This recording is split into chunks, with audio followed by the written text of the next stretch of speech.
So hello everyone, स्वागत है आप सभी का आज के इंपॉर्टेंट और शानदार क्लास में। आज हम लोग एसएससी सीएचएसएल का जो अभी हाल ही में एग्जाम चल रहा है उसके एग्जाम के एनालिसिस के बारे में आज हम लोग यहाँ पे चर्चा करेंगे कि कैसे क्वेश्चंस पूछे जा रहे हैं और किस टॉपिक से कौन से क्वेश्चंस पूछे जा रहे हैं। तो स्वागत है आज के शानदार सेशन में आप सभी का। तो चलिए स्टार्ट करते हैं। यहाँ पे जो पहला टॉपिक पूछा जा रहा है कि पंचवर्षीय योजनाओं से देखो क्वेश्चंस पूछे जा रहे हैं। तो आप लोग क्या है कि पंचवर्षीय योजना जितनी भी 12 पंचवर्षीय योजना है वो सब आपको पढ़ के जाना है। लोक नृत्य से यहाँ पे क्वेश्चंस पूछे जा रहे हैं।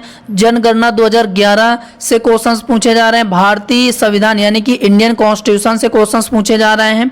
जीव विज्ञान से ज्यादा क्वेश्चंस नहीं पूछे जा रहे, यानी कि फिजिक्स केमिस्ट्री बायो से एक क्वेश्चंस दो क्वेश्चंस पूछे जा रहे हैं। ठीक है, जीव विज्ञान आपको याद करके जाना है। देखो यहाँ पे जीव विज्ञान में एक सेल से रिलेटेड कोई क्वेश्चंस पूछा गया था, कोशिका से रिलेटेड।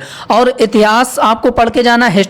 हिस्ट्री में आपको क्या पढ़ के जाना है कि जो भी आंदोलन शुरू किए गए थे, गांधी जी ने कौन से आंदोलन शुरू किया गया था, और आपको मुगल काल पढ़ के जाना है। ठीक है, तो आपके स्टैटिक जीके का वेटेज सबसे ज्यादा है और स्टैटिक जीके में जो रोल है वो करंट अफेयर का रोल है। आप सभी को पता है कि ऐसा कोई एग्जाम नहीं है जिसमें करंट अफेयर्स का रोल ना हो।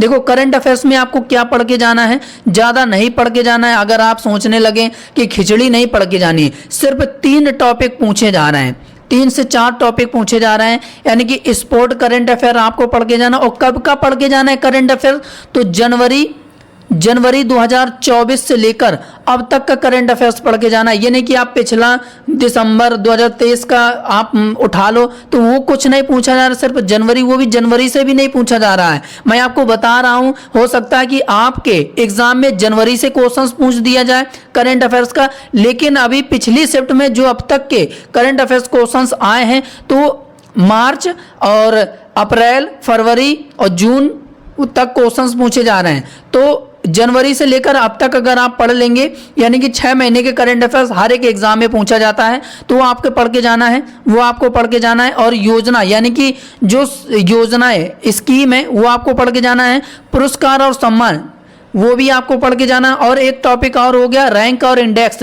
ये 4 टॉपिक है आपको पढ़ के जाना है। और जाहिर सी बात है कि पिछले जो शिफ्ट में अगर एग्जाम के पॉइंट ऑफ व्यू से देखा जाए कि शिफ्ट में क्वेश्चंस पूछे जा रहे हैं, वही 3 से 4 टॉपिक करंट अफेयर्स से ही पूछे जा रहे हैं। अब यहाँ पे अगर हम लोग स्टैटिक में बात करें तो देखो लोक नृत्य से पूछा जा रहा है, आपको लोक नृत्य याद करके जाना है। मंदिर आपको याद करके जाना है, यानी कि किस राज्य में कौन सा मंदिर है, फेमस मंदिर आपको याद करके जाना है। और उसके बाद इकोनॉमी की बात करें तो इकोनॉमी से ये पूछा जा रहा है कि जीडीपी का फुल फॉर्म क्या होता है, एनएनपी का फुल फॉर्म क्या होता है, जीएनपी का फुल फॉर्म क्या होता है। तो ये इतना ही मैं जब गया वहां पे एग्जाम हॉल में, बाहर बच्चों से पूछा तो उन्होंने यही बताया, तो वही टॉपिक मैं वहां पे लिख कर लाया हूं कि कहां से किस टॉपिक से क्या क्वेश्चंस पूछे जा रहे हैं। तो वो टॉपिक में नाम लिख के आया हूं। ठीक है, तो उन्हीं टॉपिक के पॉइंट ऑफ व्यू से आज हम लोग क्वेश्चंस भी करेंगे जो कि आपके शिफ्ट में आने के चांसेस है। तो चलिए स्टार्ट करते हैं। देखो यहाँ पे एक क्वेश्चन पूछा गया था कि उत्तर भारत के मैदान में पुरानी जड़ोल मिट्टी को क्या कहते हैं, तो बांगर कहते हैं। ये क्वेश्चन पूछा गया था। तो ये क्वेश्चन बच्चों को याद था तो मैंने वहां पे नोट कर लिया था। तो ये क्वेश्चंस देखो यहाँ पे पूछा गया है। अब चलिए स्टार्ट करते हैं हम लोग। आपके एग्जाम के लिए जो इंपॉर्टेंट क्वेश्चंस है वो हम लोग कवर करेंगे। तो पहला क्वेश्चन बनेगा कि योजना आयोग के अंतिम उपाध्यक्ष कौन थे। हो सकता है ये क्वेश्चन पूछा जाएगा क्योंकि बच्चों ने बताया है कि योजना से, पंचवर्षीय योजनाओं से क्वेश्चंस पूछे जा रहे हैं। टॉपिक के अकॉर्डिंग मैं क्वेश्चंस आपके सामने लेकर आया हूं जो कि आपके शिफ्ट में आने के चांसेस हैं। तो यहाँ पे अगर हम लोग बात करें कि योजना आयोग के अंतिम उपाध्यक्ष कौन थे, का राइट आंसर हो जाएगा मोंटेक सिंह अहलूवालिया। तो यहाँ पे हमारा जो डी ऑप्शन है वो क्लियर और राइट आंसर हो जाएगा। यानी कि ये योजना आयोग के अंतिम उपाध्यक्ष थे और 26 मई 2014 को इन्होंने इस्तीफा दिया था मोंटेक सिंह ने। ठीक है, जो कि योजना आयोग के अंतिम उपाध्यक्ष थे, आपको याद करके जाना है। अगला क्वेश्चन बनेगा कि योजना आयोग का नाम बदलकर क्या रखा गया था, तो नीति आयोग रखा गया था। ये आपको याद रखना है। तो यहाँ पे जो ए ऑप्शन है वो क्लियर और राइट आंसर हो जाएगा। क्वेश्चन में अगर ये पूछा जाए कि नीति आयोग के अध्यक्ष कौन है वर्तमान में, तो नरेंद्र मोदी जी हैं। यानी कि जो प्रधानमंत्री होता है वो हमेशा नीति आयोग के अध्यक्ष होते हैं, जो कि वर्तमान में जो प्रधानमंत्री हैं वो नरेंद्र मोदी जी हैं, तो ये भी आपको याद रखना है। तो यहाँ पे ए ऑप्शन है क्लियर और राइट आंसर हो जाएगा। अब यहाँ पे अगले क्वेश्चंस की अगर हम लोग बात करें कि प्रथम पंचवर्षीय योजना जो है वो किसने लागू की थी, तो किसने लागू की थी प्रथम पंचवर्षीय योजना, तो इसका हमारा राइट आंसर हो जाएगा जोसेफ स्टालिन ने। तो यहाँ पे हमारा डी ऑप्शन है जो कि क्लियर और राइट आंसर हो जाएगा। कि प्रथम पंचवर्षीय योजना का फोकस किस पर था, तो प्राथमिक क्षेत्र का विकास। तो यहाँ पे हमारा बी ऑप्शन है जो कि क्लियर और राइट आंसर हो जाएगा। अगला है कि प्रथम पंचवर्षीय योजना में कौन सा आर्थिक मॉडल अपनाया गया था, तो राइट आंसर हो जाएगा हैरोल्ड डोमर मॉडल अपनाया गया था। तो यहाँ पे हमारा सी ऑप्शन है जो कि क्लियर और राइट आंसर हो जाएगा। अगला है कि प्रथम पंचवर्षीय योजना का आदर्श वाक्य क्या था, तो प्रथम पंचवर्षीय योजना का आदर्श वाक्य कृषि का विकास था। तो यहाँ पे हमारा जो डी ऑप्शन है क्लियर और राइट आंसर हो जाएगा। अगला है कि क्वेश्चंस बनेगा कि प्रथम पंचवर्षीय योजना का उद्देश्य क्या था, तो राइट आंसर हो जाएगा ऑप्शन से डी, यानी कि ये सभी विभाजन के बाद देश का पुनर्निर्माण करें, उद्योग एवं कृषि को बढ़ावा देना, सस्ती स्वास्थ्य सेवा और शिक्षा। तो ये सभी ऑप्शंस हैं जो कि डी ऑप्शन है क्लियर आंसर हो जाएगा। प्रथम पंचवर्षीय योजना का उद्देश्य था ये। अगला है कि दूसरी पंचवर्षीय योजना का फोकस किस पर था, तो दूसरी पंचवर्षीय योजना का फोकस की बात करें तो सार्वजनिक क्षेत्र पर फोकस था। तो यहाँ पे हमारा सी ऑप्शन है जो कि क्लियर और राइट आंसर हो जाएगा। ऑप्शन बनेगा कि चौथी योजना के दौरान कौन सी कृषि पहले लागू की गई थी, तो हरित क्रांति लागू की गई थी। तो यहाँ पे हमारा सी ऑप्शन है जो कि क्लियर और राइट आंसर हो जाएगा। बनेगा कि चौथी पंचवर्षीय योजना के दौरान कौन सा युद्ध हुआ था, तो भारत पाकिस्तान का युद्ध हुआ था। आपको याद रखना है, इंपॉर्टेंट क्वेश्चन है, आपके एग्जाम के लिए इंपॉर्टेंट बनेगा। चलिए अगला क्वेश्चन बनेगा कि पांचवी पंचवर्षीय योजना का प्राथमिक फोकस क्या था, तो गरीबी उन्मूलन। तो यहाँ पे हमारा ए ऑप्शन है जो कि क्लियर और राइट आंसर हो जाएगा। अब यहाँ पे हम लोग अगले टॉपिक की बात करें पॉलिटी। देखो पॉलिटी में क्वेश्चंस पूछा गया था कि 42वें संविधान संशोधन में कितने मूल कर्तव्य जोड़े गए थे, ये क्वेश्चंस आया हुआ है CHSL में। तो आर्टिकल 51 के ए के तहत कुल 10 मौलिक कर्तव्य जोड़े गए थे, ये क्वेश्चंस पूछा गया था। और वही क्वेश्चंस वही टॉपिक के अकॉर्डिंग आज हम लोग इंपॉर्टेंट क्वेश्चंस करने वाले हैं। तो यहाँ पे अगर हम लोग बात करें कि ग्राम पंचायतों का गठन किस आर्टिकल से संबंधित है, हो सकता है आपके शिफ्ट में ये क्वेश्चंस पूछा जाए, तो राइट आंसर हो जाएगा आर्टिकल 40। तो यहाँ पे हमारा ए ऑप्शन है जो कि क्लियर और राइट आंसर हो जाएगा। अगला है कि कौन सा आर्टिकल राष्ट्रपति को लोकसभा को भंग करने का अधिकार है, यानी कि कौन सा आर्टिकल है जो कि राष्ट्रपति जो है लोकसभा को भंग कर सकता है, तो आर्टिकल 85 के तहत। ठीक है, तो यहाँ पे जो बी ऑप्शन है जो कि क्लियर और राइट आंसर हो जाएगा। अगला है कि कौन से संविधान संशोधन द्वारा मौलिक कर्तव्य जोड़ा गया था, तो कौन से संविधान संशोधन द्वारा मौलिक कर्तव्य जोड़ा गया था, तो राइट आंसर हो जाएगा 42वें संविधान संशोधन। तो यहाँ पे हमारा जो बी ऑप्शन है जो कि क्लियर और राइट आंसर हो जाएगा।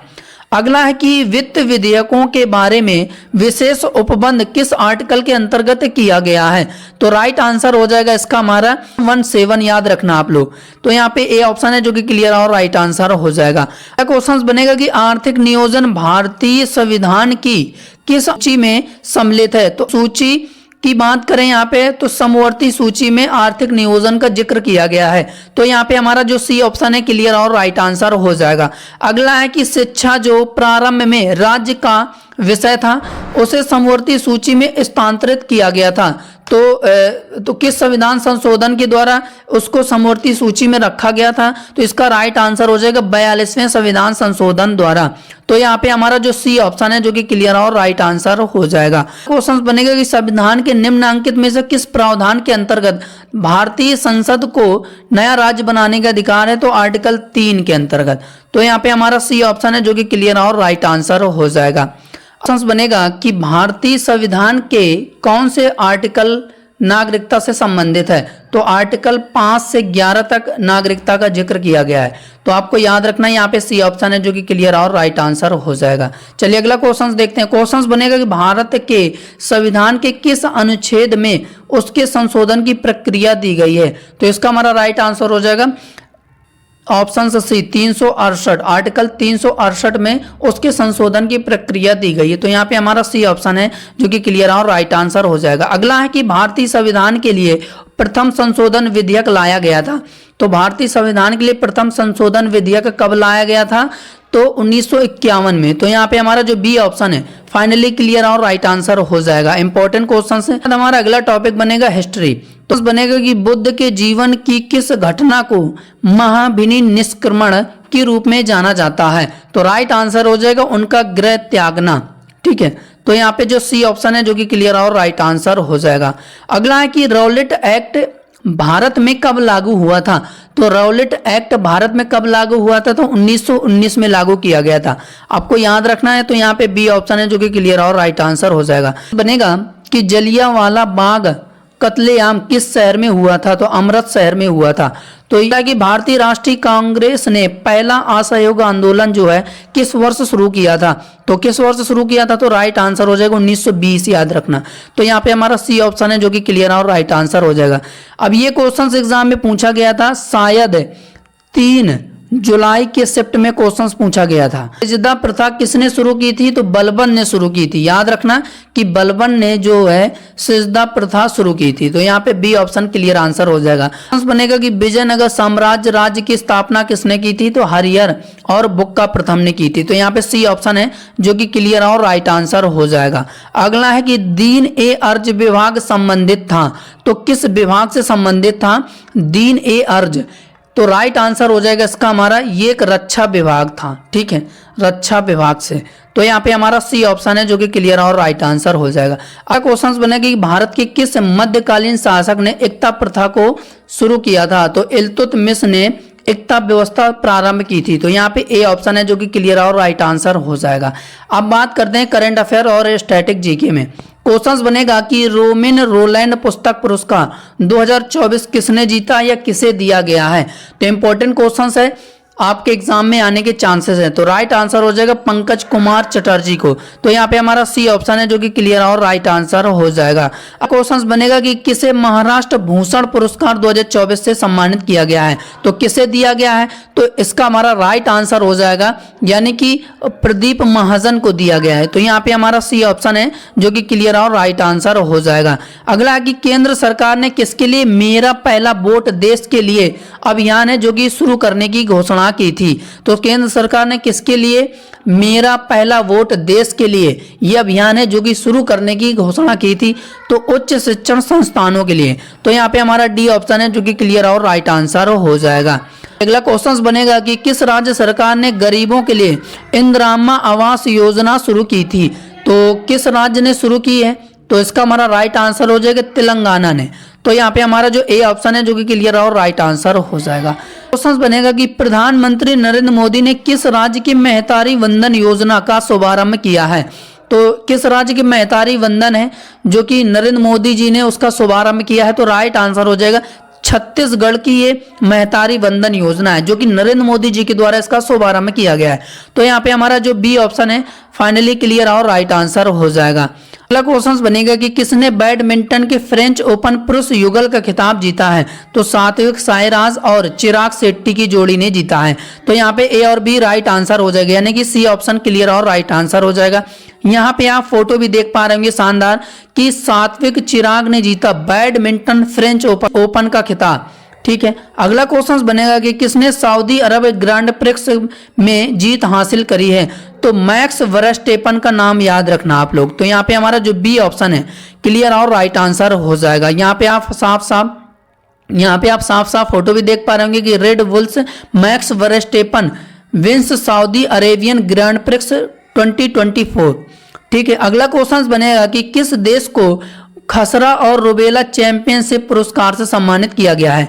तो ये भारत को किया गया है। इंपॉर्टेंट क्वेश्चन है, आपको याद रखना है। तो यहाँ पे हमारा डी ऑप्शन है जो कि क्लियर और राइट आंसर हो जाएगा। अगला है कि किसे पीवी नरसिम्हा राव मेमोरियल पुरस्कार से सम्मानित किया गया है। तो किसे दिया गया, तो राइट आंसर हो जाएगा रतन टाटा को।